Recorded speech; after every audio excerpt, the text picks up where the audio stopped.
Bismillahirrahmanirrahim. Fitr sadaqasi kimlarga berildi?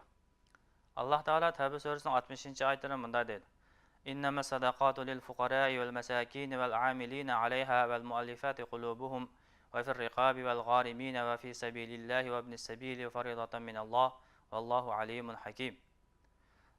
Sadiqalar faqat faqirlarga, miskinlarga, sadiqa xodimlarga va qalblari islomga moyil qilinadiganlarga berildi. Shuningdek, qullarni ozod qilish va qarzdorlarning qarzini qutqizish uchun Allohning yo'li va ibn sabillar uchun ishlatildi. Bu Alloh tarafidan farz qilindi. Alloh bilguvchidir, hikmat bilan ish qilguvchidir. Fitr sadaqasi zakat berishga bo'ladigan 8 turli kishilarga berildi. Chunki fitr sadaqasi bir turlik zakatdir. Zakatning kimlarga va qayerlarga berilganligi yuqoridagi oyatda tafsili bayon qilingan. Lekin miskinlarga berish texmi yaxshidir.